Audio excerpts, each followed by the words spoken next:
जय हिंद साथियों, मैं पंकज एक बार पुनः स्वागत करता हूं आपके अपने परिवार पीके एजुकेशन 17 के ऑनलाइन के प्लेटफार्म में। पिछली बार आप देखेंगे जो पहली बार आपके सीबीटी मोड में ऑनलाइन पेपर हुए थे सीटेट के, तो उसमें आपके दो फेज में पेपर चले थे। एक आपका चला था 16 दिसंबर से लेके 31 दिसंबर और फिर आपका 1 जनवरी से लेके 12 जनवरी तक चला था। तो जो पहले फेज में चला था 16 दिसंबर से लेके 31 दिसंबर के बीच में, तो उसका निचोड़ हम इस वीडियो में बताने वाले हैं। आप थोड़ा सा समय निकाल के इस वीडियो को जरूर देख लीजिएगा, क्योंकि ये सारे पेपरों का निचोड़ होगा, वन लाइनर के रूप में होगा। आपका समय भी ज़्यादा नहीं लगेगा। किस प्रकार के प्रश्न आए थे, कौन कौन से प्रश्न आए थे, ये प्रश्न आपके लिए महत्वपूर्ण ये इसलिए हो जाता है कि आप देखेंगे कि इसी प्रकार के परीक्षाओं में इसी प्रकार के प्रश्न आपको बार बार सीटेट में देखने को मिलते हैं। तो वन लाइनर के रूप में उन सारे महत्वपूर्ण प्रश्नों को जो देखेंगे, जो 16 दिसंबर से लेकर 31 दिसंबर के बीच आपके 2021 में आए हुए थे। तो आइए इस वीडियो की शुरुआत करते हैं और वन लाइनर के रूप में इन सारे प्रश्नों को जानते हुए चलेंगे, क्योंकि आप देखेंगे कि फिर यहीं से आपके प्रश्न देखने को मिलेंगे। आप देखेंगे कि आज आपका पहले दिन का पेपर था, आज से पेपर चालू हो गए हैं, तो इसके बीच में से ही आपका काफ़ी सारा प्रश्न देखने को मिला है। तो मैं पहले से ही आपको बार बार बताते आ रहा हूँ कि अगर प्रीवियस वर्षों में जो पेपर आपके हुए हैं उनको आप अच्छे से देख और समझ लेते हैं, तो आप परीक्षा को आसानी से क्लियर कर जाएंगे। आइए इस वीडियो को शुरुआत करते हैं और देखते हुए चलते हैं। तो सबसे पहले में देखेंगे, पहले टॉपिक वाइज है उबला हुआ टेपियोका। अगर आपसे पूछ दे कि कहाँ खाया जाता है, किस राज्य के लिए यह है, तो आपका जो केरल राज्य है यहाँ वहाँ पे ये पाया जाता है। और आप देखेंगे कि टेपियोका से आपके प्रश्न काफ़ी सारे बनते हैं। तो टेपियोका को आप अच्छे से एक बार देख लीजिएगा, समझ लीजिएगा। तो ये प्रश्न था। उसके बाद अगले प्रश्न को देखेंगे, वेन हिले, जो आपके गणित से संबंधित है। तो वेन हिले से जुड़ा हुआ भी प्रश्न आप देखेंगे, आपको पिछली बार देखने को मिला था, जो ज्यामिति चिंतन से संबंधित है। तो आप इसे भी नोट डाउन कर रहिएगा, अपने दिमाग में बैठाए रहिएगा। मच्छरों से फैलने वाले बीमारियों के बारे में भी आप देखेंगे, पूछा था उस समय। आपका जो मच्छरों से फैलने वाली बीमारी है, आपका डेंगू है, चिकनगुनिया है, उसके बाद मलेरिया है, जो मच्छरों की मदद से फैलता है। और आप देखेंगे कि पहले दिन भी आप मच्छरों से फैलने वाली बीमारी के बारे में पूछा था। तो ये वीडियो आपके लिए क्विक रिवीजन के लिए काफ़ी महत्वपूर्ण है, आप थोड़ा सा समय निकाल के जरूर देखिएगा। आइए वही आगे देखते हैं, चिंतन में शामिल कौन कौन से हैं। आपसे अगर इस प्रकार से प्रश्न बन जाए तो आप देखेंगे संकल्पना, भाषा, कल्पना, ये पिछली बार आपको प्रश्न देखने को मिला था। उसके बाद लौह तत्व प्रचुर मात्रा में किस में पाए जाते हैं, तो आपका आंवला गुण और जो पालक होता है उसमें पाया जाता है। पिछली बार ये आपका प्रश्न बना था। उसके बाद आप देखेंगे मनुष्य के समान आंखें किसकी होती है, ये भी प्रश्न था। तो जो उल्लू होता है उसकी आंखें मनुष्य के समान होती है। महात्मा गांधी ने दांडी यात्रा कब शुरू की थी, तो आप देखेंगे कि 12 मार्च 1930 को शुरू की थी, साबरमती आश्रम से शुरू की थी। तो आप देखेंगे ये भी प्रश्न बना था। और आगे इस बार के शिफ्ट में भी आपको ये पेपर देखने को, प्रश्न देखने को सारे मिलने वाले हैं। बार बार ये प्रश्न आप देखेंगे रिपीट होने वाले हैं। तो आप एक बार अच्छे से देख लीजिएगा और समझ लीजिएगा। देखेंगे आप गुजरात के निकटवर्ती राज्य, पिछली बार देखेंगे कई शिफ्टों में ये प्रश्न बना था, इस बार भी आपको देखने को मिलने वाला है। तो गुजरात के आसपास के राज्यों के बारे में अगर पूछे तो आप देखेंगे मध्य प्रदेश, महाराष्ट्र और राजस्थान अगर ऑप्शन में दिया हो तो आप उसे मार देंगे, आपका विकल्प हमेशा वो सही होगा। किस राज्य की मुख्य भाषा अंग्रेजी है, आपसे अगर पूछ दे कि वो कौन सा राज्य है जहाँ की मुख्य भाषा अंग्रेजी है, तो आपका वो नागालैंड है, जहाँ की मुख्य भाषा आपकी अंग्रेजी है। उसके बाद टेपियोका का अगर आपसे दूसरा नाम पूछ दे तो टेपियोका का दूसरा नाम आपका कसावा होता है, आप इसे भी ध्यान में रखेंगे।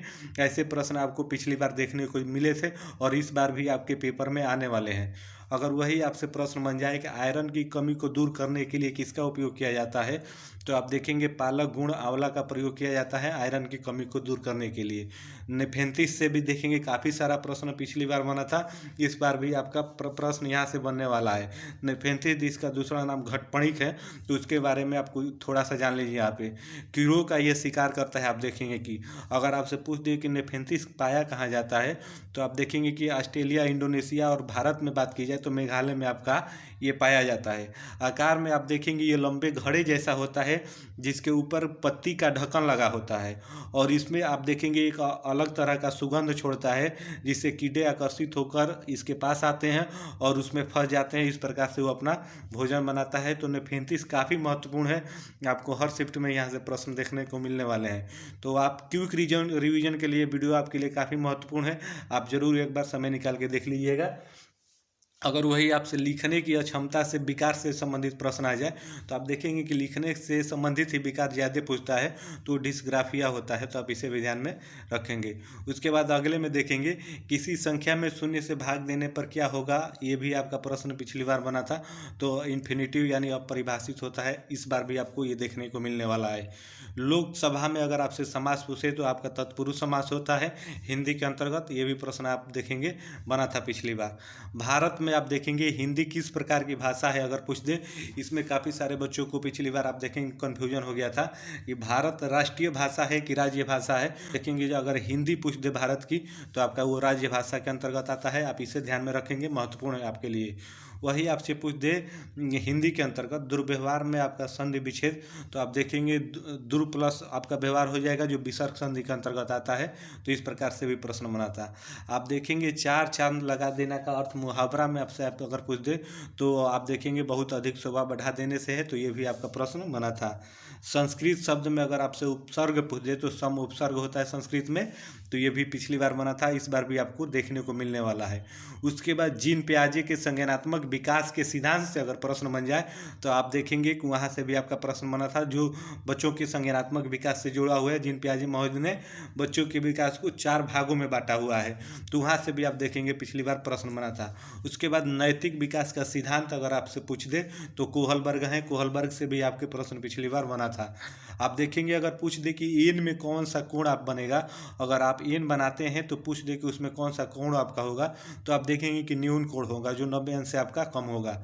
उसके बाद पियाजे के अनुसार सूचनाओं का पैकेट क्या कहलाता है, अगर आप वो पूछ दे तो आप देखेंगे स्कीमा कहलाता है, तो ये भी आपसे प्रश्न पिछली बार बना था। वाइगोस्की समीपस्थ विकास का क्षेत्र पूछ दे तो आप देखेंगे कि बच्चों को सहायता की जाती है फाड़ के रूप में, इसके फोल्डिंग के रूप में, तो वहाँ से भी प्रश्न बना था, इस बार भी आपको देखने को मिलने वाला है। तो आप इस वीडियो को एक बार जरूर समय निकाल के देखिएगा, आपके क्विक रीजन के लिए ये काफ़ी महत्वपूर्ण है। उसके बाद वही आपके जो मधुमक्खी पालन का समय पूछ दे, ये आप देखेंगे पिछली बार कई शिफ्टों में देखने को मिला था, तो इस बार भी देखने को मिलने वाला है। तो ये आपका अक्टूबर से दिसंबर के बीच में होता है, ये भी आपके लिए महत्वपूर्ण है। वही पियाजे का समावेशन अगर पूछ दे तो पुरानी जानकारी जो होती है, पुरानी जानकारी में नई जानकारी को शामिल करना है, आप देखेंगे समावेशन कहलाता है, तो ये पिछली बार प्रश्न बना था, इस बार भी आपको देखने को मिलने वाला है। वही पूर्व संक्रियात्मक अवस्था की बात पूछ दे जो जीन पियाजे महोदय के अनुसार, तो आप देखेंगे कि जो 2 से 7 वर्ष का समय होता है पूर्व संक्रियात्मक अवस्था के अंतर्गत आता है, तो ये भी आपका प्रश्न पिछली बार बना था, इस बार भी आपको देखने को मिलने वाला है। वही गणित की आपसे प्राकृतिक पूछ दे तो आप देखेंगे तार्किक, श्रेणीबद्ध और अमूर्त होता है, ये भी प्रश्न आपको इस बार जरूर देखने को मिलेगा। जिम कॉर्बेट राष्ट्रीय जो उद्यान है अगर पूछ दे कि किस राज्य में है, तो आपका उत्तराखंड में है, आप इसे भी ध्यान में रखेंगे। अगर हाथी से जुड़ा हुआ प्रश्न पूछ दे, आप देखेंगे हाथी से आपको प्रश्न देखने को मिलने वाले हैं, तो हाथी को आपको अच्छे से पढ़ना है, क्योंकि यहाँ पे आप देखेंगे प्रश्न इस प्रकार से आपका बन जाएगा कि आपके 4 ऑप्शन बनेंगे, 3 आपको उसमें से सही दे देगा, एक गलत दे देगा, और आपसे पूछेगा कि इसमें से कौन सा गलत है, तो आपको सारा ऑप्शन पढ़ना पड़ेगा। जब तक आप सही को डिफाइन नहीं करेंगे तो आप गलत नहीं पकड़ सकते। तो आप हाथी को एक बार अच्छे से देख लीजिएगा, यहाँ पे थोड़े से बात में आप समझ लीजिए। जो हाथी का झुंड होता है, सबसे बुजुर्ग मादा हथनी होती है, वही झुंड की आप देखेंगे मालकिन होती है। उसके बाद एक हाथी एक दिन में 100 केजी पत्ते को खाती है, और आप देखेंगे कि हाथी बहुत कम आराम करते हैं, यानी 2 से 4 घंटे ही सोती है। तो ये थे आपके पेपर, आप देखेंगे 16 दिसंबर से 21 दिसंबर के बीच में जो आपके पेपर पिछले वर्ष यानी 2021 में हुए थे, उसका निचोड़। इसका दूसरा पार्ट, इसमें और भी कुछ प्रश्न आए थे, वो भी इसको अगले पार्ट यानी हम आपको कल वीडियो अपलोड करके बता देंगे। तो आप इतना एक बार अच्छे से देख समझ लेंगे तो आपके लिए काफ़ी फायदेमंद होने वाला है, क्योंकि आप देखेंगे इसी के इर्द गिर्द आपका पेपर रहने वाला है, घूमने वाला है, और यही प्रश्न आपको बार बार रिपीटेशन के तौर पर देखने को मिलने वाले हैं। तो कैसी लगी वीडियो आपको कमेंट करके ज़रूर बताइएगा। तो इसका नेक्स्ट पार्ट लेके आपसे कल मिलते हैं, तब तक के लिए आप सभी को जय हिंद, धन्यवाद।